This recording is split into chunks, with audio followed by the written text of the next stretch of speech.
Muli po isang magandang umaga sa inyo lahat mga kapatid. Sa lahat po ng kaanib ng Voice of Hope Christian Church, maging po sa ating po mga kapatid na nasa kanilang mga tahanan na naka-online ngayon, maging po sa ating mga kaibigan na maaaring pakinggan nila, mapanood nila ito. Magandang umaga po sa inyo. Meron po tayong mga kaibigan, mga kapatid na sumusubaybay po sa ating pong online worship service. Kaya magandang umaga din po sa inyo lahat. So, kumusta po kayo muli mga kapatid? Isang linggo na naman nagdaan. Maraming mga pagsubok. May mga nabalitaan tayo mga kapatid na mga talagang may mga pagsubok sa buhay. Pero una, salamat dahil may mga nagtagumpay. Okay, may mga gumaling, na mga may sakit. Thank you, Lord. At sa ngayon po, may ilan tayo mga kapatid na medyo hindi naman grabe, pero may mga symptomatic nga, symptomatic yung kanilang nararamdaman. So, pag-pray natin sila. At naway, maging maayos ang inyong kalagayan. At thank you sa mga nakaraang mga araw. At welcome po muli sa ating pong online worship service. Ngayon po ay Sunday. At October 3. First week ng October. So, tuloy po tayo sa ating pag-aaral mga kapatid. Medyo iba po ang dadaling ko ngayon mga kapatid. At ito po ay naisip ko na baka kung minsan ay nakakalimutan na natin ang ating mga obligasyon na dapat natin gawin bilang isang mga anak ng Diyos. Pero ito po isang paalaala, yung aking po mensahe sa umagang ito. Bago po lahat, tayo po muna ay manalangin. So Lord, thank you. Tumasa kami na naway pangunahan nyo kami sa aming pong gawain sa umagang ito. Bigyan niyo po ng katalinuhan, katunungan ang iyong lingkod, Panginoon, na may bahagi na maayos sa iyo po mga salita. At ganoon po, Panginoon, yung aming po mga tagapakinig. Buksan niyo po kanilang mga puso, kanilang mga isipan. Maunawaan po ang dala pong mensahe na nais po parating sa amin sa umagang ito. Lord, muli thank you. Binabalik namin sa iyo lahat ng kapurihan at kalawalatian. Sa aming Panginoong Hesus, bakit dalangin salamat. Amen. So, bago po tayo magpatuloy, ay basahin ko muna yung ating pong text na matatagpuan sa Philippians 1. Philippians 1, verse 12 hanggang 20. Okay, ganito po sinasabi. Basahin ko po. Now I want you to know, brothers, that what has happened to me has really served to advance the gospel. As a result, it has become clear throughout the world, palace guard, and to everyone else that I am in chains for Christ. Because of my chains, most of the brothers in the Lord had been encouraged to speak the word of God more courageously and fearlessly. It is true that some preach Christ out of envy and rivalry, but others out of goodwill. The latter do so in love, knowing that I am put here for the defense of the gospel. The former preach Christ out of selfish ambition, not sincerely, supposing that they can stir up trouble for me while I am in chains. But what does it matter? The important thing is that in every way, whether from false motives or true, Christ is preached. And because of this, I rejoice. Yes, I will continue to rejoice, for I know that through your prayer and the help given by the Spirit of Jesus Christ, what has happened to me will turn out for my deliverance. I eagerly expect and hope that I will in no way be ashamed, but will have sufficient courage so that now, as always, Christ will be exalted in my body, whether by life or by death. So yan po ang ating pong teksto sa umagang ito, mga kapatid. Yan po ang ating pong bigyan ng exposition sa umagang ito. At ang title po dito ay ang nilagay ko ay Bound but Blessed. Bound but Blessed. Pero kung ang titignan po natin ito, yung statement na ito, mga kapatid, matatawag natin na ito isang paradox. Alam natin kung ano yung paradox. Ito ay statement na contradictory but true. Yeah? So yan po ang paradox. Paano ka ba namang blessed? Ay ikaw ay nakatali, nakakulong, naka-chain. You are being prevented. Itong situation na kung saan ang isa ay prevented from free movement and action. Yan po yung bound. And yet, you are blessed. So, titignan natin po ang case na ito kay Apostle Paul, bound but blessed. So, pero mga kapatid, bago po ako mag-start, ay bibigyan ko muna kayo ng medyo mahaba-habang background. Kasi po itong ating tatalakayin, ang setting po nito ay nasa Rome. Nasa Rome.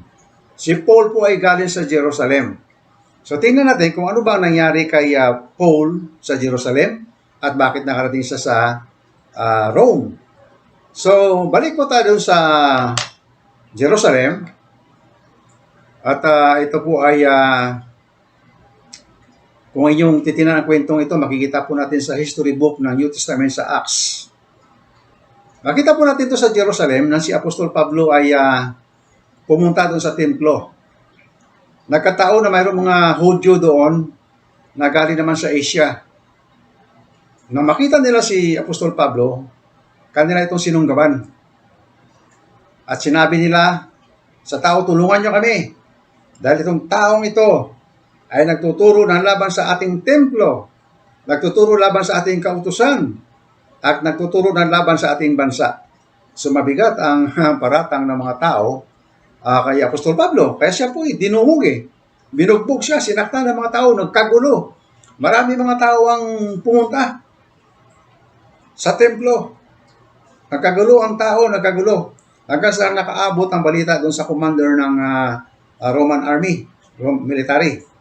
So, pumunta doon ang commander ng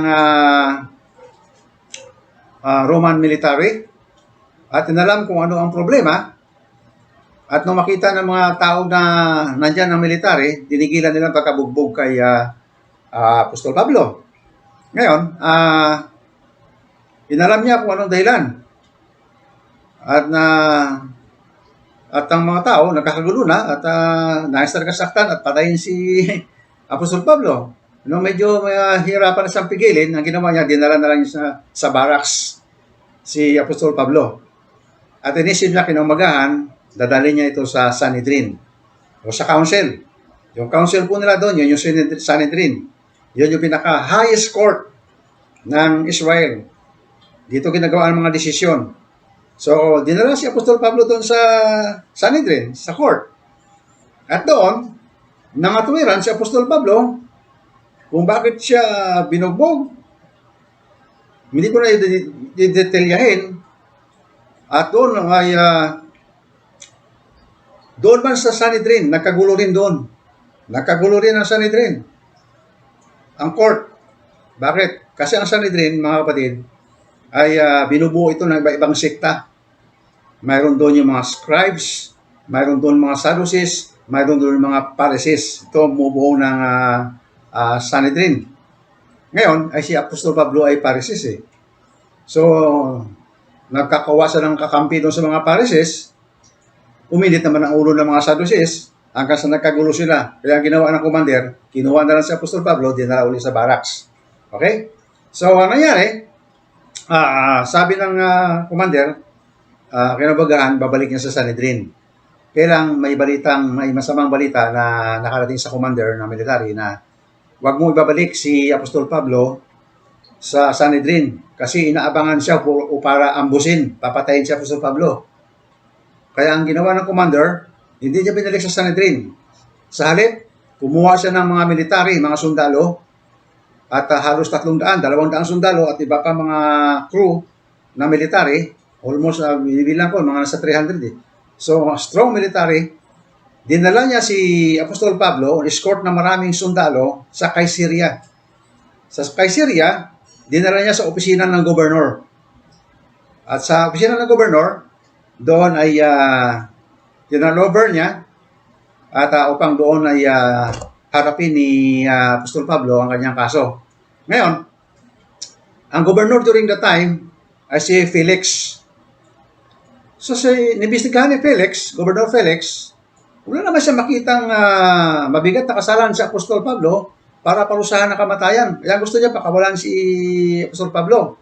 Kaya lang, ayaw ng mga Hudyo. Pinipigilan nila. Kaya ginawa ni Gobernador Felix, para mabigyan nila ng kasiyahan yung mga Hudyo, kinulong na lang niya si Apostol Pablo. At si Apostol Pablo, mga kapatid, kinulong doon na halos 2 taon. Isipin mo, haba ng kulungan, 2 taon sa Caesarea. Ngayon, hanggang sa dumating yung 2 years, magpapalitan ng governor. Si Felix ay papalitan na ni Festus. So, bagong governor na naman. At muli, binuksan yung kaso ni Apostol Pablo. At dito, wala rin nakitang mabigat na kasalanan si Apostol Pablo na parang magkaroon ng kaparusahan na kamatayan. Pero ang mga Hudyo talaga, gusto patayin talaga si, nagkaroon sila ng hearing doon pinagtanggol pa rin ni Apostol Pablo sa korte. Kaya sabi ni Festus, ganito, kung gusto mo, sabi niya kay Apostol Pablo, ibabalik kita sa Jerusalem, ibig sabihin sa Sanhedrin. Nang matuwiran si Apostol Pablo, hindi pwede, sabi niya. Nasa harapan ako ngayon ng court ni Caesar. At kung mapatunayan man dito na ako ay may kasalanan ng kamatayan, tatanggapin ko yan. Pero kung hindi mapatunayan dito na ang kasalanan ko ay at ako ay maabsuelto, ako ay maghahabol sa pinakamataas kay Caesar. Sa emperor yun, sa Rome. So, ang nangyari, from the office of the governor, napunta na si Apostol Pablo ngayon ang case niya sa hari, sa king. Ang king during the time ay si Agrippa, King Agrippa. At doon, may hearing ulit. At pinatanggol ni Apostol Pablo ang kanyang kaso sa harapan ng hari ni King Agrippa. At doon, kung inyong mapapansin, ito yung hari na sinabihan si Apostol Pablo na sa kunting panahon, gusto mo maging Kristiyano ako? Ibig sabihin, naintindihan niya yung mga sinasabi ni Apostol Pablo. Pero siyempre, sinabi lang niya yung pero di naman siya nakumbinsi para maging Kristiyano. So, ang ginawa ng hari na ito, inendorso niya na ang kaso ni Apostol Pablo, dahil si Apostol Pablo naghahabol sa mataas na authority sa Rome, sa office of the emperor, sa Tsar, sa Caesar. So, ano nangyari? Dinala si Apostol Pablo sa Rome. Pero bago dinala si Apostol Pablo sa Rome, awatin ko muna, gusto ko paliwanag, gusto ko paliwanag yung background na ito para maintindihan, lalo ng mga bago na hindi gano'n naintindihan yung history ng sa Israel. Ganito yan Ang Israel kasi during this time, ay under siya ng Roman Empire. Ang Israel wala sa sariling government. Ang Sanhedrin, yung highest court nila, yon ang desisyon na ginagawa nila ay para lang doon sa kanilang mga reliyon. About the law of Moses, about the laws, tungkol sa kautusan, yon ang desisyonan nila. At ang gobyerno, political government ng Israel, ay walang iba kundi ang Roman Empire. Sa ilalim sila ng Roman during this time. Roman Empire ang siyang namamahala sa mundo during that time. Sila in power. So, may mga lugar na ang pinakamataas sa kanila yung king. Yung king may sakop na lugar yan. Sa ilalim niya yung governor at yung mga proconsul. Yan. Yan ang mga hawak niya. Ngayon, itong king, mayroon siyang karapatan na mag-appoint ng high priest doon sa Sanhedrin. So, makita mo, wala talagang kalayaan ng ang Israel. Okay, binigyan ko lang yung background, pinakita ko lang na gano'n ang government ng Israel during time. Religiously, ang Sanhedrin, okay, sila nagpapatakbo. Politically, Roman Empire ang nagpapatakbo. Okay, punta tayo kay Apostol Paul. Dinala na siya sa Rome, biyahe, sinakay sa barko. Hindi na siya mag-isa, may mga kasama siya mga prisoner din patungo sa Rome. Ngayon, mahabang kwento yan, mahabang paglalakbay yan eh. Magbibigay na ako sa isang highlight sa kanyang paglalakbay magmula sa Jerusalem, kay Syria hanggang sa Rome. Naalala nyo, nang bumabiyahe na si Apostol Pablo sa papuntang Rome, ay nasira ng bagyo, masamang panahon ng kanilang barko sa sasakyan at napadpad sila sa isla ng Malta, di ba? Doon sa isla ng Malta, na-abandon na yung barko, nasira na, wasak-wasak na yung barko nila eh. Napunta sila sa isla ng Malta, at doon sa isla ng Malta ay, dahil sa taglamig noon eh, nagkuha sila ng mga kahoy, sila Apostol Pablo, para sindihan, para makapagpainit sila. So, marami mga native na mga tao nandun. So, nasinisigaan nila yung kahoy para mag-apoy, para sila mainitan, dahil taglamig nga eh. Ay may lumabas na ahas doon sa kahoy at pumulupot sa kamay ni Apostol Pablo. Ang sabi ng mga native na tao doon, itong mga taong ito, makasalanan to eh. Nakaligtas nga siya doon sa sama ng panahon sa dagat, pero ngayon, hindi siya makaligtas dito. So, pinapanood siya ng mga native na tao at hinihintay nila sa Apostol Pablo na bumagsak anytime. Hinihintay nila yon. Eh, tagal-tagal, hindi bumabagsak si Apostol Pablo. At parang walang epekto sa kanya yung ahas na kumagat doon sa kamay niya. Ang sabi ng mga native, isang Diyos ito. Yan. Yan ang nangyari. At doon sa isla, yung pinaka-chief nila, ay inimbitahan si Apostol Pablo sa bahay niya. At doon sa bahay niya, may sakit yung tatay niya. Ang ginawa ni Apostol Pablo, pinanalangin niya yung tatay niya, gumaling. Ngayon, nakita ng mga tao na nakapagpapagaling si Apostol Pablo. Ang ginawa na, dinala ang mga may sakit doon at pinagaling ni Apostol Pablo. At tumagal din sila ng 3 buwan doon sa isla ng Malta kasi pinalilipas nila yung sama ng panahon, season. Ang season na yon, masama ang panahon. So, 3 months sila doon. Nung paalis si Apostol Pablo, lahat na kailangan niya pinadala ng tao. Kailangan niya biyaheng Rome. At dumating na nga sa Rome, si Apostol Pablo na siya nating topic sa umagang ito. So, mahaba ang ginawa kong introduction, halos 15 minutes yun. So, tuloy natin. Nasa Rome na siya. So, si Paul, nasa Rome, siya nakakulong. Dito niya sinulat ngayon itong Book of Philippians. At nasa kulungan noon. At nung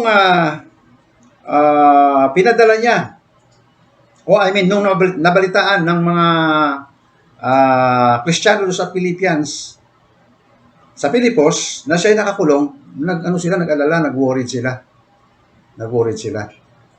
Pero, ang sabi ni Apostol Pablo sa kanila, huwag kayong mag-alala, huwag kayong mag-worry. Okay lang ako dito, maayos ako dito. Alam ko may layunin ng Diyos kung bakit ako nandito. At yun, sabi niya, ang aking pagpunta nito ay upang mai-advance pa yung pangangaral ng Ebanghelyo ng ating Panginoong Jesucristo. So, ang gusto sabihin ni Apostol Pablo, huwag kayo mag-alala. Okay lang ako, ayos ako dito. Ang ibig niya sabihin, ngayon, ito na yon. I am bound, but blessed. Ito yon. Yung pinaliwanag ko kanina, yung statement nito isang paradox. I am bound, but blessed. Nakakulong siya, nakagapo siya, naka-chain, nakakadina, pero blessed siya. So,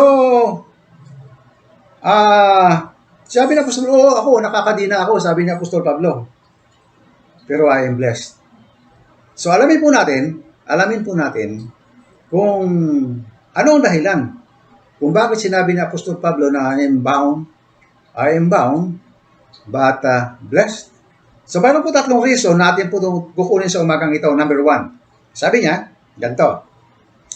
3 reasons why his imprisonment was a blessing. Number 1, his imprisonment advanced the preaching of the gospel. Number 2, his imprisonment encouraged others to proclaim the gospel with boldness. And number 3, his imprisonment exalts the name of Jesus Christ in Rome. At dahil sa tatlong dahilan na ito, masasabi ni Apostol Pablo na, I am bound but blessed. So atin pong titinan ang tatlong points na ito.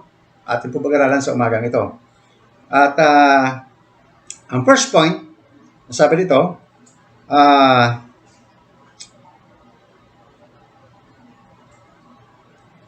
sabi niya sa first point,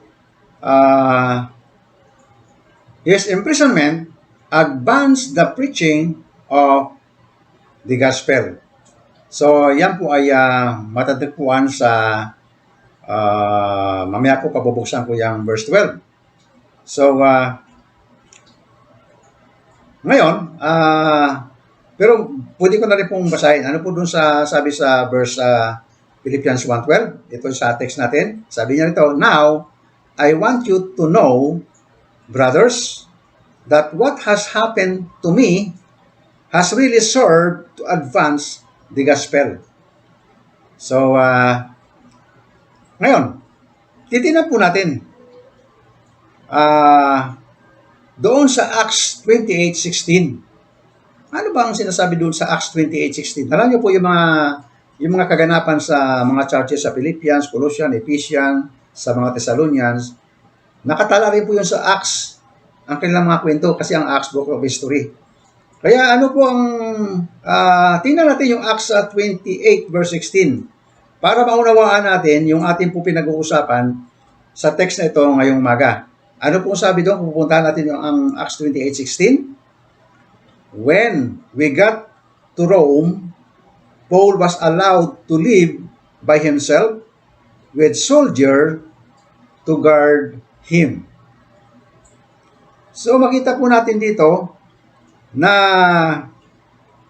si Apostol Pablo ay pinahintulutan siya na tumira sa isang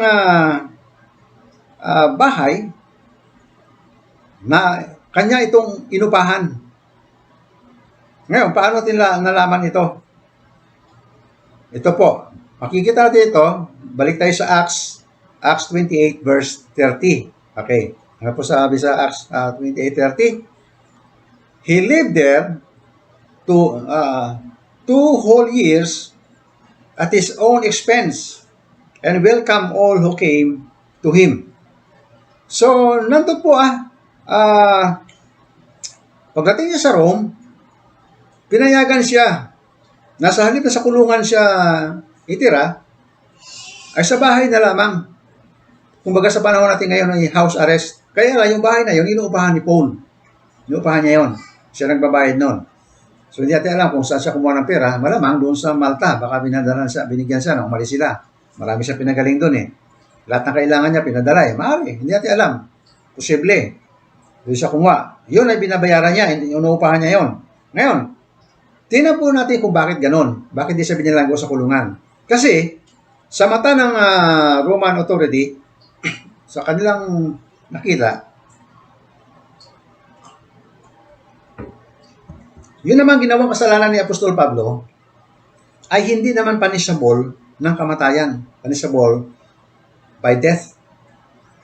At politically speaking, ang case naman ni Apostol Pablo, hindi to threat sa Roman authority o sa gobyerno. So yan, kaya pinayagan siya na sa bahay na lamang siyang titira o upa, pero may kasama siyang sundalo na bantay niya.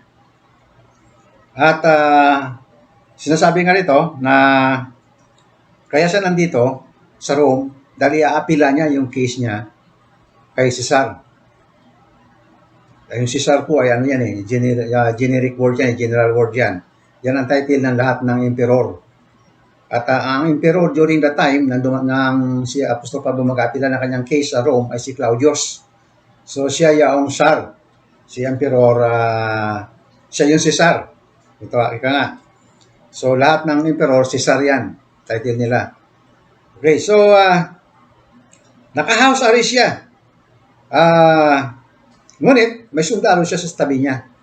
Sinasabi nga na si Paul daw ay ang sundalo sa tabi niya, nakakadina siya, nakakabit yung kadina dyan sa sundalo. So, hindi siya makakatakas talaga. So, kaya lang, ito ang maganda dyan. Si Apostol Pablo, ito isang opportunity niya para ma-witnessan niya yung sundalo. Palagay ba naman natin lingkod ka ng Diyos, nagpapahayag ka ng salita ng Diyos, kasama mo sa kadena ang sundalo na bantay mo para huwag ka makatakas, hindi mo kausapin tungkol sa salita ng Diyos. Winitnessan niya ito. Itong opportunity para matatawag natin na in furtherance to advance the gospel. Kaya na-witnessan niya ito, napahayagan niya ng salita ng kaligtasan ng gospel ang bawat sundalo na bumabantay sa kanya. So, at ito pa, maraming mga Hudyo na leader doon sa Rome ay naligtas dahil doon sa ministry ni Apostol Pablo. Okay, paano po natin nalaman yan? Balik tayo sa history uli sa Acts 28:17. Okay, sabi dito sa 28:17, ganitong pagkasabi, 3 days later, he called together the leaders of the Jews.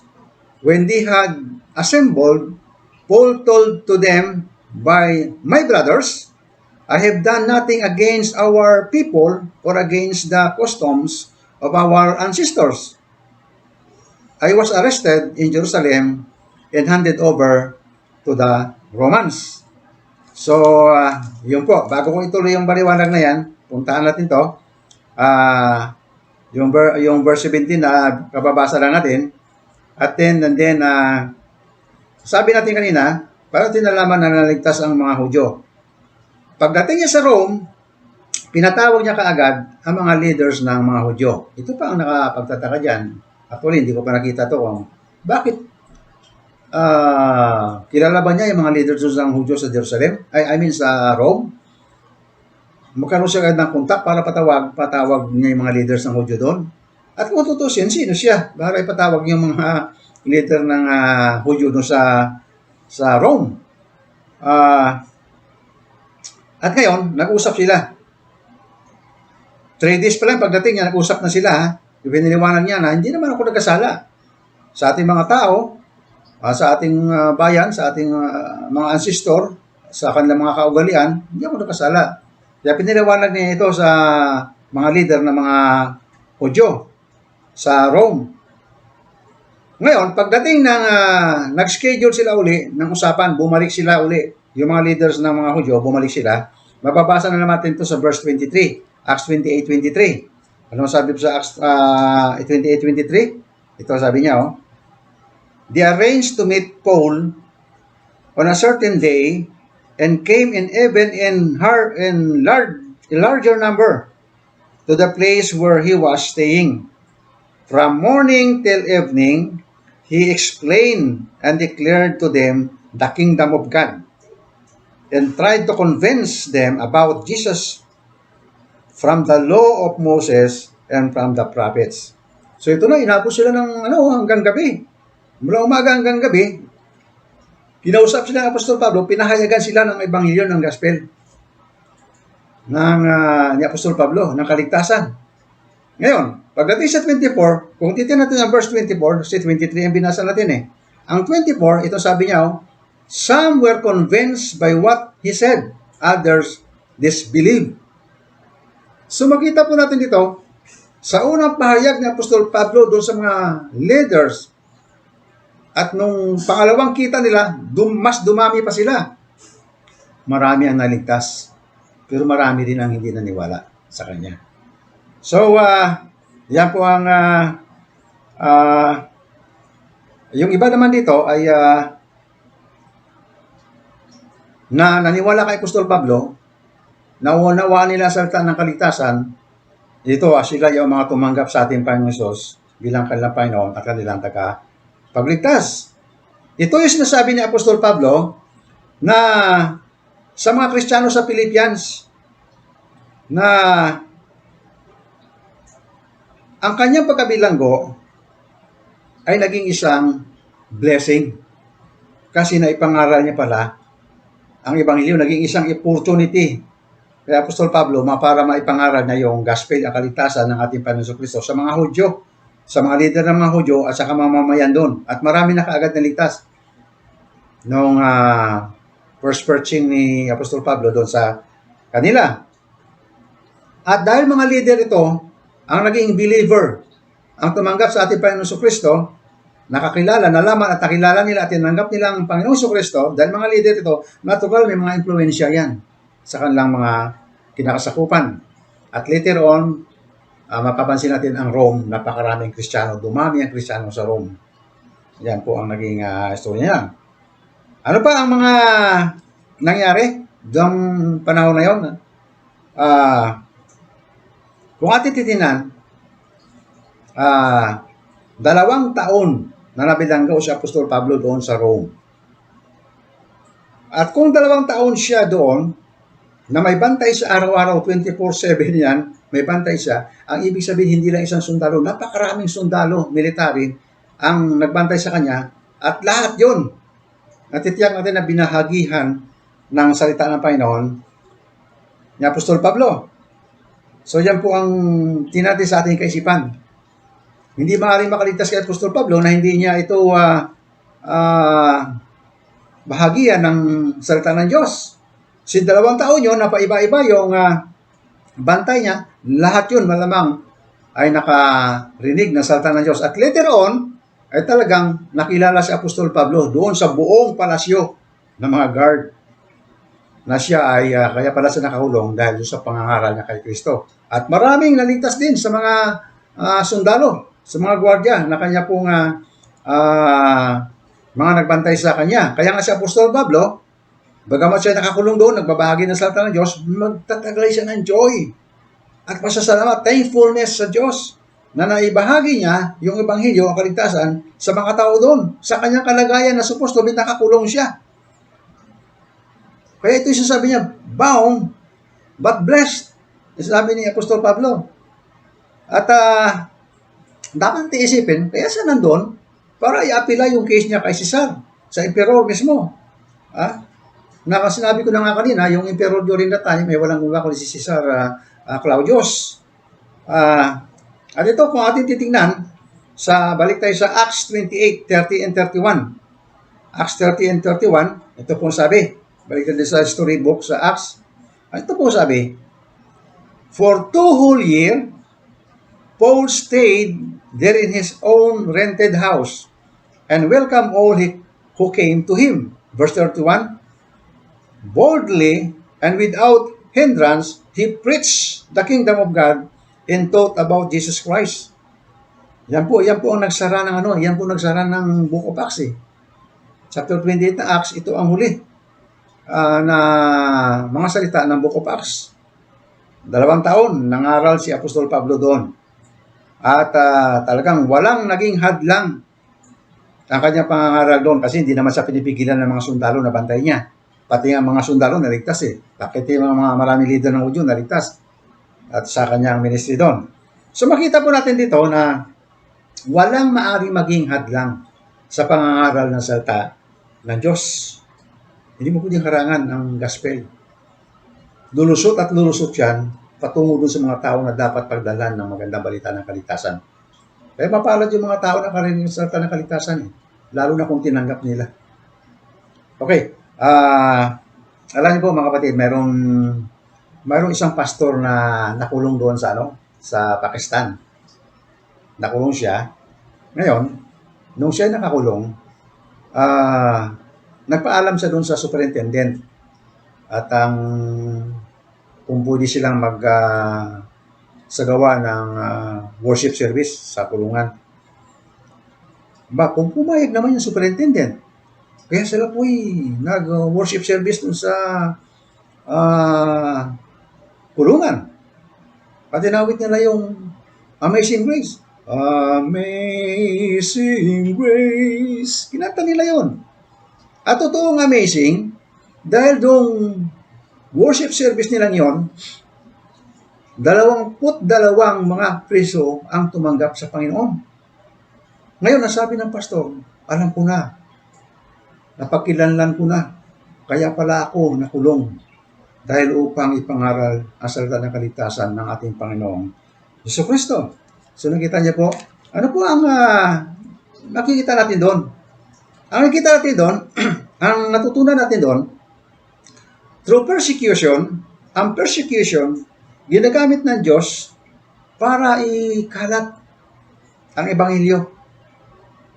Pero ngayon, tayo malaya tayo eh. Hindi tayo, walang persecution sa atin. Walang persecution sa atin. Malaya tayo. Sa ngayon, mayroon tayo restriction, but not persecution. So malaya tayo. Pero makita natin dito kay Apostol Pablo, maging sa patutuon ng pastor, ang persecution, isa ito sa ginagamit ng Panginoon para ikalat ang Ebanghelyo. Napakaganda. Ngayon, sa Philippians 1:13, makikita natin ito na yung activity, ang pagkabilanggo ang pagkahuli at pagkabilanggo ni Apostol Pablo ay upang maipahayag niya yung gospel ng ating Panginoong Jesucristo. At ito po makikita natin sa Philippians 1:13. Sabi niya, as a result, it has become clear throughout the whole palace guard and to everyone else that I am in chain for Christ. Nakita niyo, it is clear throughout the whole palace guard. Sa King James po ay to all the palace. Nakilala siya doon. Ang kanyang pagkakulong ay, ano sabi niya? That I am in chain for Christ. Nalaman nila yon. At sila rin, at marami din naligtas doon na mga bantay niya. Okay? So, ang isa po makita natin na nakatali ka man, nakakulong ka man, pero hindi pwede ikulong yung gospel. Hindi pwede pigilan ang gospel, hindi pwede ikulong. Sa kanyang pagkabilanggo, sa makatuwid ang pagkabilanggo ni Apostol Pablo, konektado ito sa pagpahayag ng Ebanghelyo ni Kristo sa Rome. Plano ito ng Diyos. Pero ang ginamit niya ay persecution. Paul was persecuted. Isipin mo, ang hirap ng buhay ni Paul, kung titignan niyo doon pa lang sa Caesarea, nakulong siya ng 2 years. At tapos 2 years sa Rome. 4 years yun na nasayang sa buhay niya. Pero sa Rome, hindi nasayang. Dahil ang persecution niya doon, naging blessing. Ang persecution niya doon, ito ang ginamit ng Diyos para kumalat ang Ebanghelyo sa Roma, sa Rome. Kaya ano po sabi dito si Apostol Pablo? Sinulatan din niya si Timothy. Anak ni Apostol Pablo sa panampalataya itong si Timothy. Ito ang sulat niya sa 2 Timothy 2:8-9. 2 Timothy chapter 2 verse 89. Remember, Jesus Christ raised from the dead, descendant from David. This is my gospel, for which I am suffering even to the point of being chained like a criminal, but God's word is not chained. Nakakulong man ako na parang kriminal, pero ang salita ng Diyos ay hindi pwedeng ikulong. Ito ang surat niya sa anak niya sa panampalataya kay Timothy. Diba? Nakakulong man ako na parang kriminal, nakakadina, pero hindi pwedeng kadinahan at hindi pwedeng ikulong ang Ebanghelyo, ang salita ng kaligtasan ng ating Panginoong Jesucristo. Ngayon, alam po natin sa ngayon ang latest development sa ating panahon ngayon. Bumagsak ang gobyerno ng Afghanistan. At ang pumalit na government ng Afghanistan ngayon ay Taliban. At alam natin ng mga Taliban, extremist yan. Pumapatay talaga yan ng mga Kristiyano. Yung mga Taliban na yan. At marami na tayo nakita na pinatay ng mga Taliban ng mga Kristiyano. Pero, patayin man nila, yung mga Kristiyano sa Afghanistan, hindi nila pwedeng patayin at patigil ang gospel, ang salita ng kaligtasan. Alam niyo, may nagsabi pa nga na ganito Nung lumalabas na yung mga Afghanistan, dahil ayaw doon sa regime ng Taliban, may mga Kristiyanong ayaw umalis. Ayaw umalis. Bakit ayaw umalis? Kung ako, alis na ako noon dahil, ano na eh, delikado ang buhay mo na. Kristiyano nga, pinagpapatay doon eh. Hinuhuli, inaaresto. Pero alam niyo po ang dahilan kung bakit ayaw nila umalis? Sabi nila, gagamitin pa sila ng Panginoon ng Jesus para ipahayag ang Ebanghelyo sa loob. Kita mo yan, yung ganyang mga pananaw, paninindigan sa panampalataya. Na hindi na ba rin buhay nila mawala. Dahil alam nila ang value ng pag nawala ang buhay nila, ang value nito sa langit. Alam nila yun.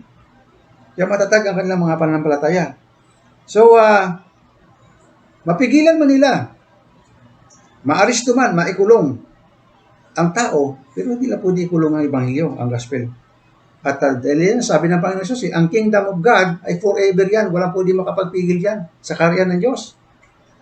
Ano ba sabi ng Panginoon? Di ba? Sabi ng Panginoon, I will build my church and the gates of Hades will not overcome it. Ang itatayo niyang iglesia, kahit kamatayan, kahit yung impyerno, hindi niya kayang pigilin ito. Yung paghahayag ng Ebanghelyo, ang paghahayag ng kahit kamatayan o buhay man, hindi pwedeng pigilin yung kingdom of God na darating. At hindi niya ito kayang pigilin ang pagkaalat ng salita ng kaligtasan, yung gospel. So makita po natin yan, mga kapatid. Alam nyo, itong wala pa naman data siguro nito, datos, pero ito po may mga balita na ganito eh. Kung alin daw bansa ang pinakamalakas ngayon na lumago ang Kristiyano, yung conversion, para maging manampalataya, parang hindi ka panipaniwala eh. Sabi nila, sa Iran. Sa Iran. Bagamat severe talaga yung persecution doon, pero maraming Kristiyanong nakukonvert doon. Kasi nakita nila eh. Ang paghahambing ng katuruan na mayroon sila at saka yung katuruan ni Kristo. Di ba? Ang katuruan ni Kristo, mahalin mo yung kaaway eh. Sa kanilang kaaway, pinapatay. Di ba? At ang kaligtasan ni Kristo, naging malinaw sa kanila. Yung paradise na pinapangako ni Kristo, malinaw sa kanila ang salita, ang Ebanghelyo. Kaya kahit na may severe persecution sa Iran, marami pa rin convert ng mga Kristiyano. Ito yung tunay na mga manampalataya. At isa pang bansa, nasasabing mabilis ang paglago ng Kristiyano, maraming conversion, parang hindi nga kapanipaniwala eh. Sa Afghanistan. Marami pala nakukonvert sa Christian diyan sa Afghanistan. At alam niyo mga kapatid, ito pa isa. Sinasabi na from now, 10 years from now, ibig sabihin mga 2030 o 2031, mga ganyan. Ang pinakamarami daw na Kristiyano na bansa sa buong mundo ay China. Bakit? Ang lakas pala ng conversion sa Christianity doon sa China. Alala mo, may nabasa akong books na, booklet naman siya, pero medyo makapal din, na paggawa ng DCAS dyan sa Karuhatan, Valenzuela, Bulacan. Sila pala, yung DCAS, nag-hire talaga sila ng mga preacher na Chinese na marunong magsalita ng Chinese. At binobroadcast nila dyan sa Karuhatan, sa tower nila yan, yung pangangaral ng Ebanghelyo sa China, nakakarating malinaw sa China, na ang nangangaral ay mga Chinese preacher, pastor. At alam nyo, maraming naligtas sa China dahil sa pakikinig doon sa broadcast ng paghahayag ng Ebanghelyo dito sa DCA, sa Bulacan, sa tower nila dyan. At meron pa nga ako nabasa doon sa books na yon, hindi ko na gaano eksakto maalala yung detail. Pero ganito eh, mayroon pa nga doon halos nabuo niya yung Bible sa China sa pamagitan ng pagtitake note lang sa pinakikinggan niya sa DCS. So, pakikita natin mga kapatid na yung Ebanghelyo talaga, hindi mo pwedeng pigilan yan. Kasi ang Ebanghelyo, ang Gospel, ang salita ng kaligtasan ng Panginoon, lalakad, susulong yan, hahanapin niya yung pahuli-hulihang mga itinalaga ng Diyos, yung mga taong elected by God, hahanapin yan. hanggang marating yung kahuli-hulihan na elected ng Panginoon para kanyang iligtas. Okay, mga kapatid, tingnan na ito Si, alam ko kilala niyo lahat to. Si John Bunyan. Si John Bunyan, nakulong yan siya sa England eh. Nakulong siya sa England. At ang sabi ng justice sa kanya doon sa England, sa loob ng 3 buwan, makakalaya ka, i-release kita. Basta ipangako mo lang na huwag ka na mag-preach uli, huwag ka na mangaral uli. Hindi pumayag si John Bunyan. Ang sabi ni John Bunyan, pag pinalaya mo ako ngayon, today, bukas mangangaral ako uli, magpipreach ako uli. Sabi ni John Bunyan. Kilala si John Bunyan, siya yung sumulat ng Pilgrim's Progress eh. Siya yung sumulat ng famous bestseller Pilgrim's Progress. Si John Bunyan. Kasi sa England during the time, bawal magkaroon ng religious gathering kung hindi ka Anglican. Pag hindi ka Anglican at ikaw ay nagsasagawa ng religious gathering, huli ka, kulong ka. Si John Bunyan ay Baptist eh. Baptist siya. So si John Bunyan, doon niya rin sa kulungan sinulat yung Pilgrim's Progress. Para si Paul din sa kulungan niya sinulat itong sulat sa Philippians. At alam niyo po mga kapatid, bibigyan ko lang kayo ng kunting background. May oras pa naman tayo. Kasi, maganda ito mga kapatid eh. Yung Reformation period, alam natin, narinig natin yung Reformation period. Maganda po ang kwento ng Reformation eh. Itong Reformation period, ito yung mga taong nagising sa katotohanan. Ito yung mga taong nag-protest laban sa katuruan ng Roman Catholic Church. Nasasumpungan nila na maraming mali sa aral ng Roman Catholic Church. Pinangunahan niya ni Martin Luther. Si Martin Luther, isang pare. Isang pare ng Katoliko. Pero marami siya nakitang mga maling turo ng Roman Catholic. Kaya sila nagpasimula ng Reformation period eh. Pero bago ang Reformation period, mayroon ng persecution sa mga Kristiyano. Ang lumalabas na persecutor dito ay walang iba kundi ang Roman Catholic Church. At ang pinipersecute nila, yung mga tunay na mayroon pananampalatayang katulad natin ngayon. Yung paniwala na mayroon tayo ngayon, ito yung pinipersecute ng araw ng Roman Catholic Church. At sinasabi nga, ay dun sa mga nababasa kong libro, pagsamasamahin man daw yung mga namatay sa First World War, Second World War, at sa ano pang mga gera, hindi pa nila malampasan yung pinatay ng Roman Catholic Church ng mga Kristiyano during persecution, bago ang Reformation and during Reformation. At yun ay kagagawan ng leadership ng Pope. Hindi ko sinasabi ito sa aking sarili, nababasa ko lang ito sa libro. Babasa ko lang ito sa libro. At nakakagulat.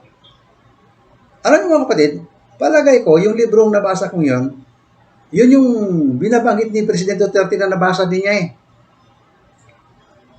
Doon naka-expose kasi doon yung lahat ng mga ginagawa nilang kasamaan man. Libro yan eh, wala tayong magagawa doon eh. History na yun eh, ganyan nangyari. Pero yung Roman Catholic ngayon, hindi naman yan katulad na Roman Catholic noon. Kasi nung Roman Catholic noon, pati Pope mismo, nagpapapatay eh. Basta pag nakakita kayo ng libro ng ganyan, bihira tayo makakita ng libro ng ganyan ngayon eh. Kaya nga si Presidente Duterte, lakas ng loob atakihin yung Roman Catholic eh. Kasi alam niya, may nabasa sa libro eh. At hawak-hawak niya yung libro eh. Sabi niya eh. Pero siyempre, hindi natin na-atake yung Roman Catholic ngayon. Ito kasi kwento ng buhay ng reliyon nila noon eh. So, kaya nga sabi nila Martin Luther eh. Hindi natin alam. Posibleng totoo, posibleng hindi. Kasi yung mga reformer na ito, sila Martin Luther, sila Calvin, sila Zwingli, marami yan. After ng Reformation, naglabasan na yung mga Protestant church, yung Anglican, Church of England, Lutheran, yan. And then later on, pagdating ng mga 18th century, naglabasan na yung kasabay pa rin ng Reformation, product pa ng Reformation, yung United Methodist Church, yan. Pagdating ng mga 18th century, naglumabas na dyan yung mga Jehovah's Witness, Seventh-day Adventist, yung Pentecostal, yan. Pero before Reformation, mga kapatid, ay mayroon na mga nag-i-exist na Kristiyano na ang turo nila ay katulad ng turo natin ngayon. Sila yung pinipersecute na Roman Catholic nung araw. At least ngayon wala nang ganyang persecution. Nung araw yon, history na yon. Ngayon, sino yun? Sino yun yung mga pinipersecute na yon? Mga kapatid, yun po yung mga Baptist. Yung mga Baptist yun. Kasi wala pa namang reliyon na may-exist noon eh. Ang Roman Catholic kasi, kinuwang state religion yan ng Roman Empire, Christianity. Nagsimula yan kay Constantine the Great noong 3rd century. I think 312 nag-start yan. Yan ang background yan mga kapatid. So, ang pinipersikot talaga doon mga Baptist. Kaso, nung matapos na yung Reformation, nang lumabas na yung mga church, tulad yan, Anglican, sila naman ngayon ang persecutor ng mga Baptist. Eh dati tinutulungan sila ng mga Baptist sa kanilang Reformation eh. Sa pagre-reform nila, Baptist ang tumutulong sa kanila. Ngayon, nang lumabas na sa Roman Catholic, produkto na sila ng Reformation, ang Church of England, yung Lutheran, ito ng Anglican, sa England nga, naging persecutor naman sila ngayon ng mga Baptist. Ito rin si John Bunyan, kinulong nila. Diba? So yan po ang mga kapatid. Kaya patuloy nila ibinangangaral yung tabang ebanghelyo. Yung religion na yun, yung Baptist na yun. Okay. Kung babasa po yung history ng Baptist, maganda po.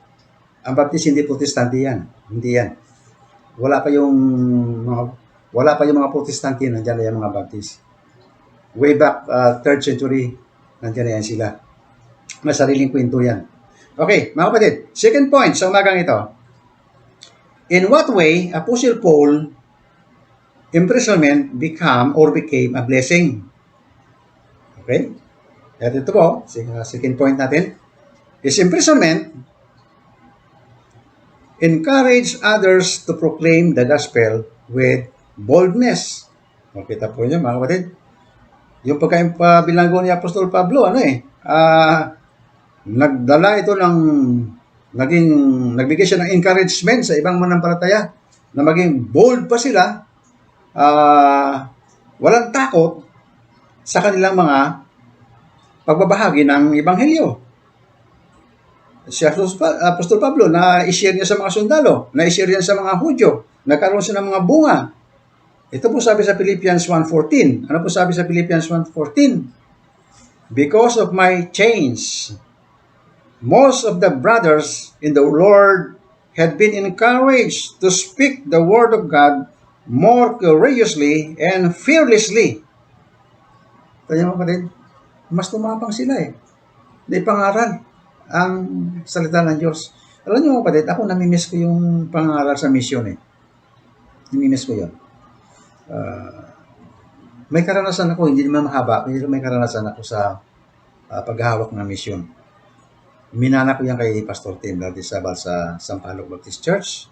Kasi si Pastor Tim Lardizabal, mahusay at magaling yan sa gawain. At isa ako sa aktibong follower niya noon, member ng church. Nagbukas ng maraming mission yan sila. Pero nandun kami, ala-alala lang. Hindi pa ako involved gaano noon. Ala-alala lang. Kumbaga sa utusan. Okay? Utusan ako ni Pastor Tim noon Kaya lang, nung mawala na si Pastor Tim, at during the time, mga kapatid, during the time, yung panahon ni Pastor Tim, ang Sampaloc Baptist Church ay naging top number 1 among all Tagalog area na pinakamaraming gawain. Gusto mo yun? Nag-top kami.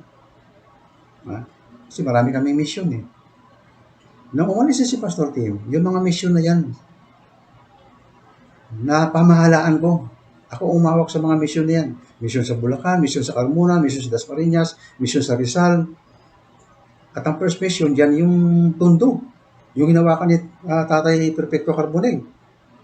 Iniikot ko yan, yung mga mission na yan. Kahit linggo. Hindi nga ako nakakasimba sa linggo ng umaga sa church Nasa mission ako Yung mga mission na yan, mga kapatid, naging church yan ngayon. Ang first mission ng Sampaloc Baptist Church, yung Tondo na hinawakan ni Pastor Carbonell. Nagba-Bible study ako dyan nung hindi pa yan church. Pero nang nilagyan na ng Zambalo Baptist ng full-time pastor, si Pastor Carbonil nga, nag-resign siya trabaho para hawakan niya yung gawain na yun, tumigil na ako doon kasi may pastor na. Ang iniikot ko, yung mga misyon sa sa iba't ibang lugar, Bulacan, Cavite, Rizal. At naging simbahan yan. Ang Tondo, simbahan yan hanggang ngayon. Di ba? Anak ni Pastor Perfecto ang pastor dyan. Yung sa Pampalay, may church na yun ngayon. Yung sa Carmona, may church na yun. Well, na-miss ko yung paghahawak ng mission mga kapatid eh. Hindi ako dyan ha. Sumalulo ako, tumulong na lang ako. Pero naging simbahan lahat yan. At ang kahuli-huli yan kung siguro niloob na ng Panginoon na umalis ako sa Sambalo Baptist Church, niloob niya siguro talaga kasi nangyari. Bago ako nag-abroad, nakapagbukas pa kami ng isang gawain dyan sa Sambalog mismo. Nang umalis kami sa Sambalog Baptist Church, nagbukas kami ng isang gawain dyan din sa Sampaloc. 4 kami, yan ang una. Isa ako doon, sa 4 kami. Yung church na tinatag namin 1981, hanggang ngayon, church pa yun, mga kapatid, hanggang ngayon. Buhay na church. Hindi na kami makakilala doon. Nang bumisita ako doon one time, 2 na lang ang nakakilala sa akin. Okay? Hindi sila malaking church. Wala sila malaking building. Pero mga kapatid, lahat na makikita natin dyan, equipment dito sa loob ng iglesia, mayroon sila. Kaya lang, masayang isipin na yung church na ito, isa pala ako sa nag-umpisa dyan, ng church na yan. Nakakamiss ng mga gawain na yan. Ngayon, mga kapatid, ito, nakakamiss talaga yung mga gawain na yan. So, sabi niya dito, his imprisonment encouraged others to proclaim the gospel with boldness. Kaya mga kapatid, samantalahin ninyo na habang mainit kayo sa panampalataya, kasi panahon yan eh. Mayroon time na mainit ka sa panampalataya mo na gusto mo mag-share ng iyong faith. Samantalahin mo yan, mag-share ka ng mag-share hanggang mainit ka. Share ka ng share. Kasi pinagdaanan ko rin yan eh. Nung mainit ako sa Panginoon, talagang witnessing ako ng witnessing. Kaya kung mayroon kang damdamin ngayon yan, huwag mong pigilin yan, magbahagi ka ng magbahagi. Sa bagay, kahit na tayo, normal na magbahagi tayo ng salita ng Diyos.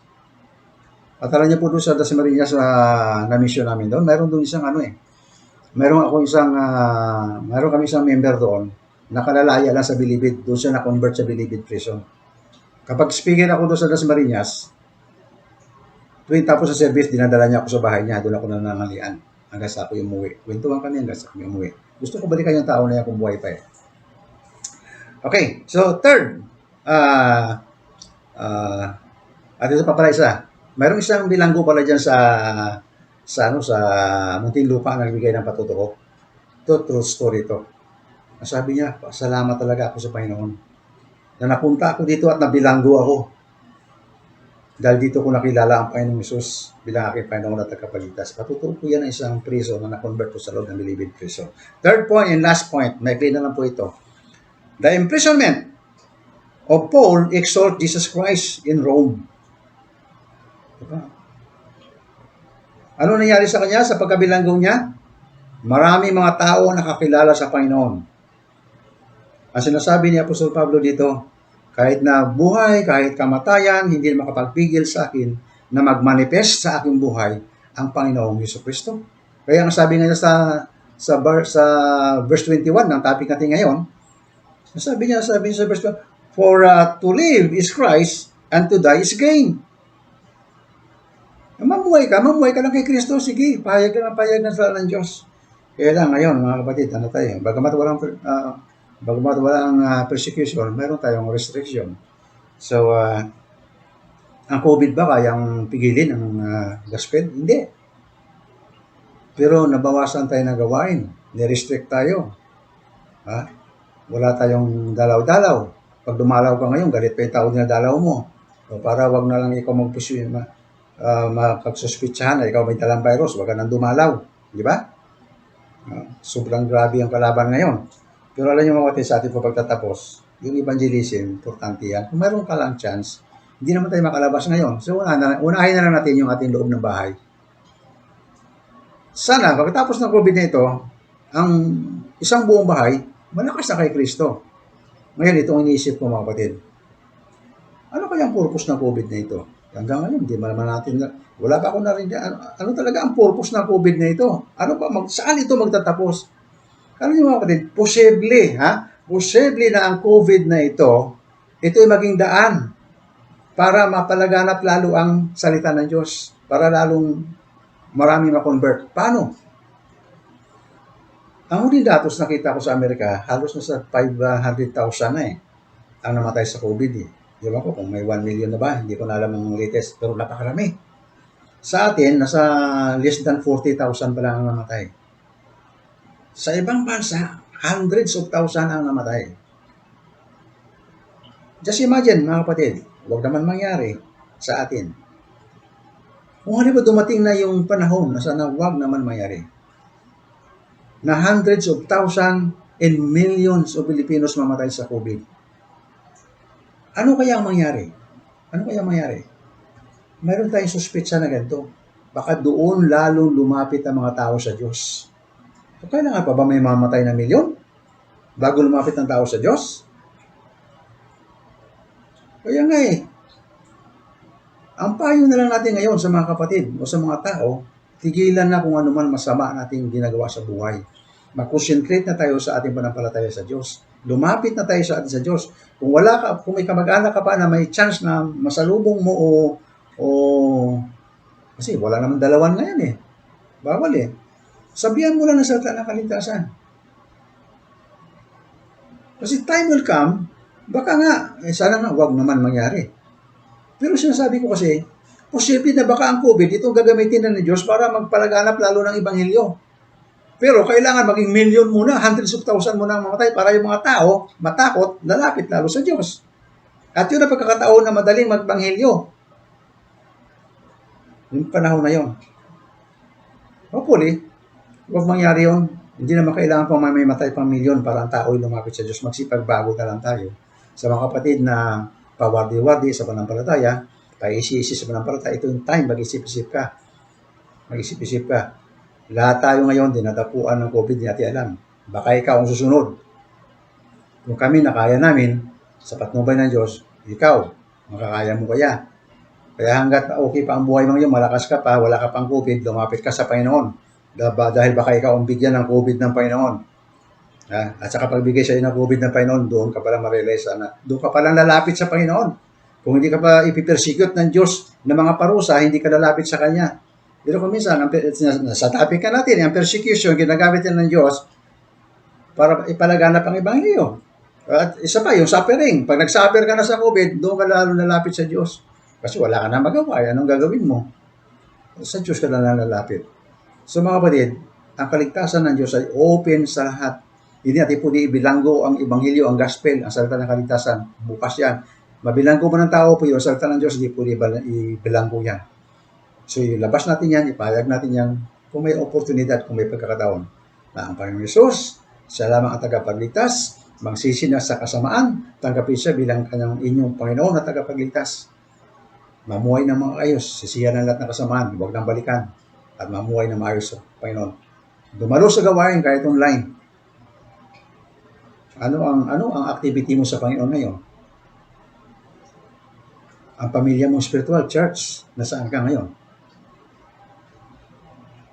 Kapatid, ito na lang at naway maging isang hamon sa atin to. Ang mensahe nito sa umagang ito. Salamat ng marami. Dakilang Diyos. Thank you po. At nawa ang mensahe ito na maging isang pagpapala sa amin. Sa bawat sa amin. Tulungan niyo kami, Panginoon, na kung may pagkakataon kami, Panginoon, may bahagi namin itong salita ng kaligtasan mo, Panginoon. Thank you, Lord, sa magandang panahon, pagkakataon na bigay namin sa amin sa umagang ito. Nawama ay naihayag ng likod ang salita mo at ang kapangyarihan ng salita mo, Panginoon, ay dumating doon sa pandinig ng mga kapatid. Buksan ang puso, magsipagbago ng kanilang buhay, magkaroon sila ng bagong relasyon sa iyo, magpakalakas sila sa iyo, Panginoon. Tulungan niyo po sila, Panginoon. Mga kapatid namin nanghihina, tulungan niyo po sila, Panginoon.